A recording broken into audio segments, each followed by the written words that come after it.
Welcome to Business Beyond Borders, the go-to podcast for CPA firms seeking transformative insights. I'm your host, Laurence Whittam, and with each episode we'll uncover key insights, best practices, and invaluable resources tailored for CPAs. From trending strategies to diving deep into outsourcing and offshoring, our experts will help in all areas of your business. Hi everyone, welcome back to Business Beyond Borders. I'm here for an exciting topic today that everybody knows this is a challenge in the profession itself. And it's not one that is, let's say, new to the profession. It's been here for a long time and it's been discussed, but we've got people here who can actually help you implement it to make sure that you're having a better culture within your firms, you're having a better life. And that is talking about getting firms down to this 40-hour work week, the normal life, focusing on a bit more of life first, work comes second to that extent as well, not just for the team members, but also for the owners of these firms, right? And somebody that's really been driving this area and combating somewhat of this challenge is Geraldine Carter, who's here with me today. And again, really happy to have you on and would love to pass it over and just, if you can give everyone a bit of an introduction about yourself, if they don't know you and what you're doing in this area. Sure. And hi, Laurence. Thank you for having me. So I work with single owner CPAs in the mid 6-figure range to help them get down to a 40-hour week and eventually down to a 25-hour week. I'm not a CPA. I have an engineering degree. I started a business with a friend about 15 years ago. And because of my degree, I fell into the finance and operations role and had a heck of a time trying to get the numbers that I needed from my accountant and my CPA in order to be able to make business decisions. And it slowed our growth down in a way that it was frustrating to not have the numbers that I needed at the ready. And once I exited that business and now here working with CPAs, I understand why it was so challenging to get what I needed. And in working with CPAs, one of the things that I help them do is focus on what it is that their clients really want from them and to help reshape how that gets delivered, and focus really on solving the client's problems so that they can charge more, so that their prices go up, value goes up, and hours go down. And that's really the progression for getting down to 40 hours. And even better, the 25-hour range. So that's the exciting part. So I want to hear some firms that are down to the 25-hour mark. That's an achievement right there. So now, can you go into it a little bit, just from this whole, how do firms should even start looking at getting down to a 40-hour work week? Let's say, and we're in the prime time right now. We're talking in tax season. So great time to be talking about it. How do firms even start those steps together? Yeah. And even to whet your listeners' appetite, some of my clients are even down at 15 hours and one is even down at 5 hours. So, and making money, I would assume. Yeah. Making more money. Yeah. Because what happens is the more you get your hours down, the more the revenue has room to go up. Usually people think it's the opposite, that they have to work more to make more revenue. But revenue doesn't come from work. Revenue comes from value, and thinking that revenue comes from work and doing work for time over clients is like thinking that time comes from your watch.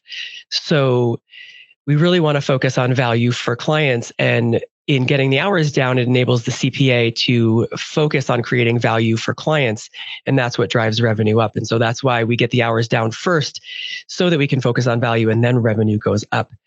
So back to your question, what are first steps if people are in the middle of tax season and they're working 80-hour weeks right now and they're thinking, what is she even talking about? Is she from Mars? So where I start with my people is really understanding what kind of firm they want to have. And there's more than one answer. There are lots of business models for CPAs that are viable. There's not just one path. So we need to understand, do you want a tax-heavy factory, or do you want a more steady stream, monthly recurring kind of accounting practice? Or do you want to be doing project work? Or do you want to be doing more consultative work? What is the nature of the work that you really enjoy, that lights you up, that you want to be doing?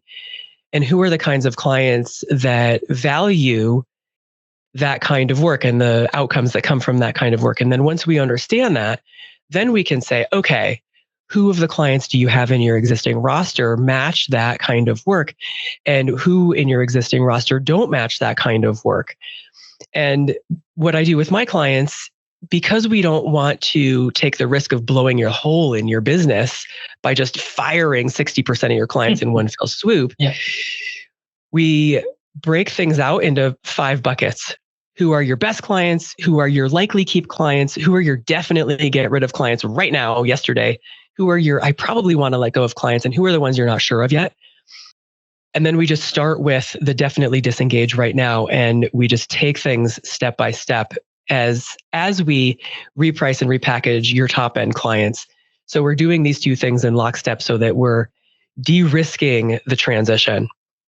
So what do you see from that firm owner perspective as why this is difficult from a concept perspective, right? To bring into the firm. And like you said, I mean, you're not going in and disrupting everything and approaching everything at once, because there are a lot of different factors here that come into play, right? So, but why, what do you see as like the main stopping point for firms even taking that first step towards this?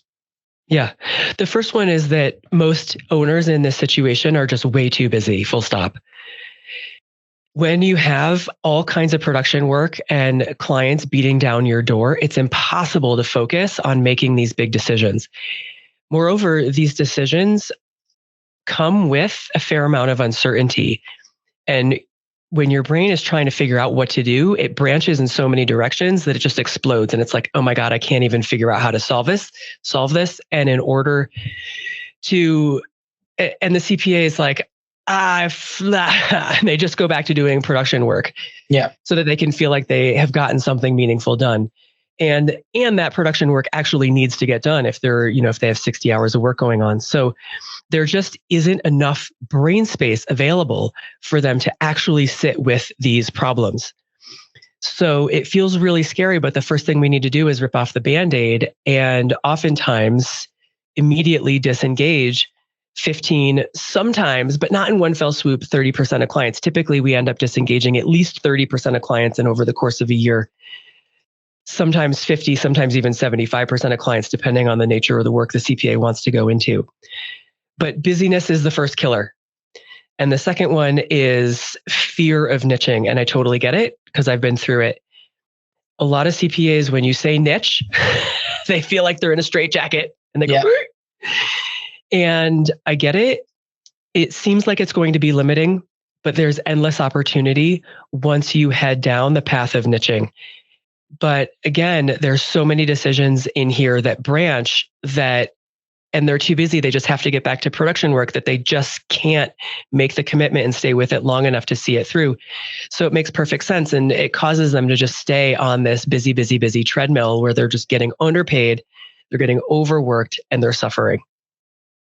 Yeah, I mean, I've seen the niching side, right? And I see the argument from that, the sales aspect to some extent, right? Again, they typically, a lot of these CPAs firms are somewhat generalists, right? They generally bring in clients, they get referred to them, so they typically from a wide range of professions and industries, right? That they're already working with. So now and again, even just that, hey, I have to drop 15 to 30% of clients. That's going to affect me in this much of revenue wise. Like, now I just have to suck up the bill essentially, like for the next, I have built that, right? So yeah. What is that first step, right? To even just get them comfortable with that, right? And again, I'm sure it's not an easy answer by any means, because it's somewhat of a mindset. It's going to vary from person to person, but can you walk us through a little bit of like, how do you really get through that initial step?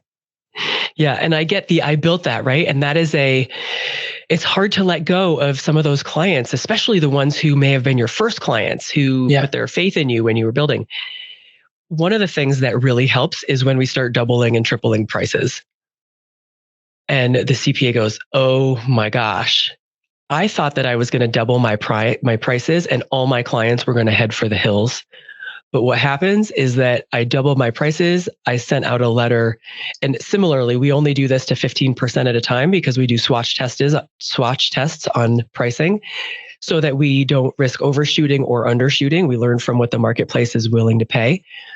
And when they send out that first pricing letter and they're, sweating bullets behind the scenes, but 90% of clients say, sure, no problem. The CPA goes, oh my gosh, holy cow, are you kidding me? Yeah. So then in the next round, we bump up the price even more, just depending on where they start. Maybe it's another 30 or 40%, or maybe it's triple the original price, just depending again on where they started. And when they see the people coming in saying, yeah, no problem, like I've been wondering when you were going to raise your rates, or thank God I've been feeling guilty about underpaying you for years. And when you hear your clients start saying things like that, and you see how much more revenue you're bringing in for the effort, it makes it so much easier to go, you know what? I love these people on the bottom of my roster. I really appreciate that they've been clients for years, but I need to make some changes. And the only way to make changes is to change something. And that makes it so much easier to let go off the bottom. Or the other thing that happens is because they're bringing in so much more revenue, they finally actually have enough cushion to make a decent hire to take care of the extra workload. Yeah, and I would say and the big thing there is it's not about just kicking them to the curb as well, right? At the end of the day, there's other professionals that will be a better fit, right? So you can set up a referral partnership. You can set up, hey, listen, I can't service you now, but let me introduce you to XYZ. I know that they can do great work. This is who I go to, but it's just they're a better fit for you now based on my development and your development, right? So it doesn't have to be like, no, we're just culling them. We're getting rid of them, right? And I will say I know that just remind everybody like the size of the firms that you typically are seeing and working with for this. Yeah.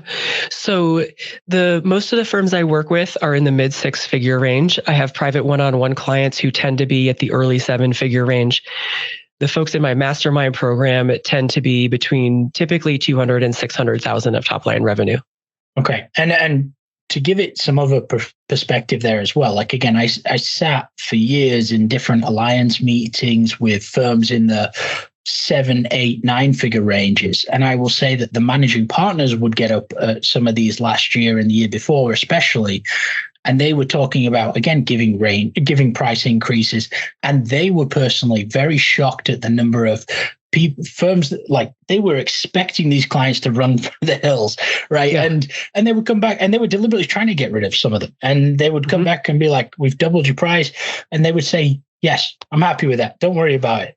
Right. And it's not just at the small firm, it's at the large firm and the mid-sized firms as well. Like everybody's doing it. And again, taking these steps because really we have to. Right. I mean, this is where we're bringing the profession up to where it should be already. And I think there's different reasons why we're seeing it more and more, partly due to the staffing problems in the industry and these types of things. But they're just things that come up. Right. That doesn't mean that is the root cause of it. The root cause is that we've been underpricing ourselves, right, as the profession itself. And you could probably attest to that more than me. Yeah, so there are a couple of things in there. One of the things is using price to manage capacity. And this is I don't want to say mistake, but I see this happen commonly. I think it's a pitfall to avoid because what'll happen is the CPA thinks if I double my prices, surely half my clients will leave. And then that will help me get under capacity. But what happens is that you double your prices and 90% of your clients stay. And in your price increase letter, usually the reason cited is, hey, client, in order to serve you better, we are making changes to our practice, which means we are reducing our client load so that we can serve you better.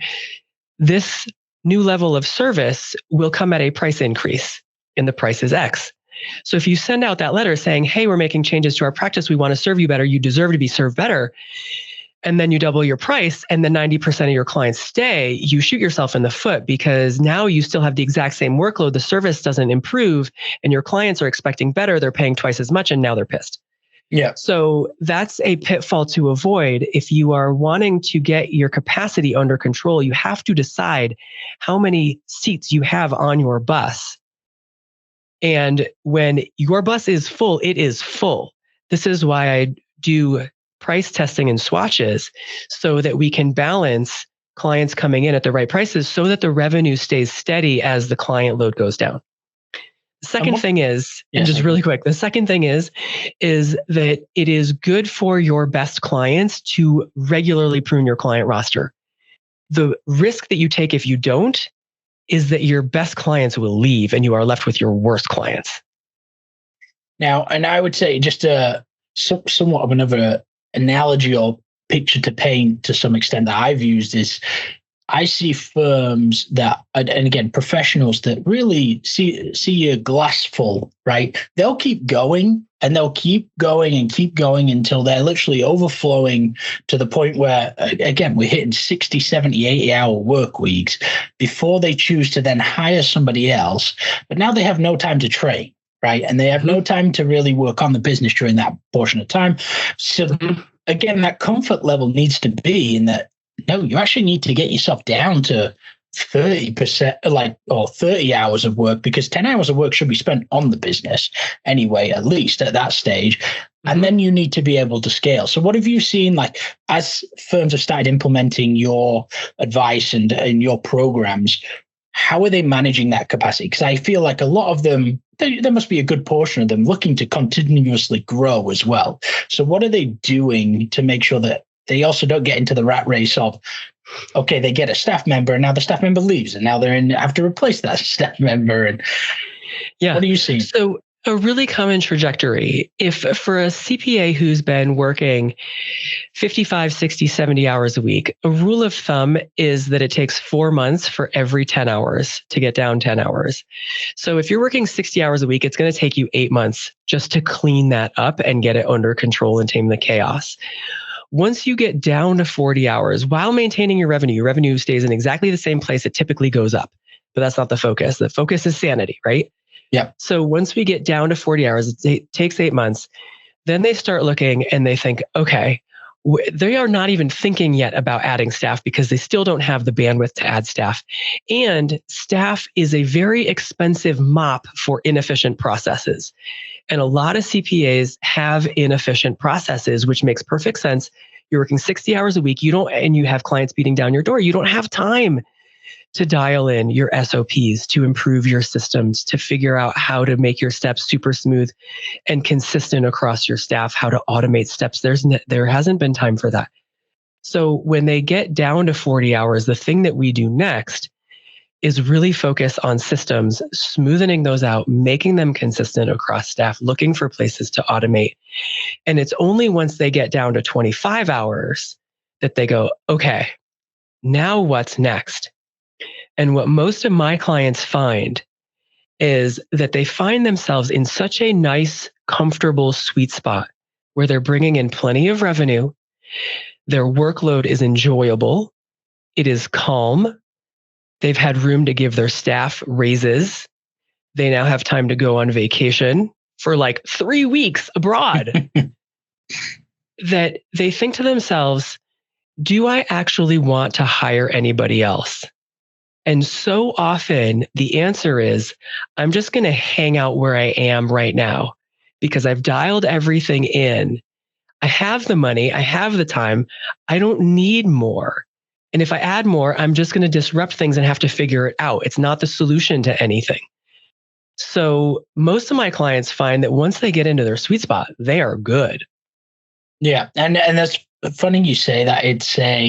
There's a young professional and she created a business probably 3-4 years ago. Again, similar line, not quite fully in the CPA world. She's not doing everything she's not doing the test work. She's not doing the tax work as much. She's really focused on the CAS work. And I had sort of said to her, I've got some prospects that I could throw away and things. And she was like, not interested. So, and when I dug down into it, I was like, and she explained like how much she was working, and she was like, but I'm making more than all my friends. I don't need to make any more. I'm doing what I need to. I enjoy the clients I'm working with, and I just don't want to grow anymore. Right. I may replace one of these clients eventually, but I don't want to deal with more people as well. Right. So they're clearly different mindset and different goals for people. And I think that's also, you got to be true to yourself in some sense as well, to be like, okay, this is really what I want. Yeah. And similarly, I can think of multiple clients who are the ones who are down at 15 hours a week, 5 hours a week. They are good. And the time spent with their loved ones and their families while they have those days, those hours, means more to them than any amount of growth that they might bring into their business. So I think this is where there's a huge opportunity in the accounting space to be able to have a greater appreciation. I don't want to say work-life balance, because I don't think that's it. I think it's really about deepening the understanding of value, and that revenue comes from value creation for clients. And that's where the focus needs to be.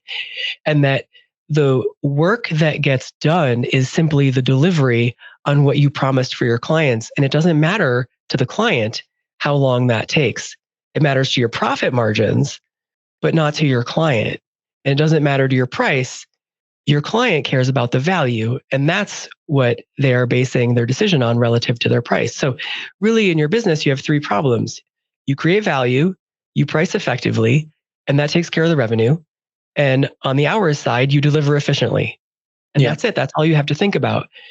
And once you meet your goals, great. You can decide what you want to do from there, and there's no right or wrong answer. So now let's think about it from a macro perspective. I would love your opinion on the profession itself. Like, let's say if we're able to get everybody down to that 40-hour work week, right, and comfortably, what impact do you think that will have on the profession? And again, the people looking into the profession, into coming into this as a career, and also looking at, again, other professionals at different levels of their career already looking now into the accounting profession. What do you think that would do to it?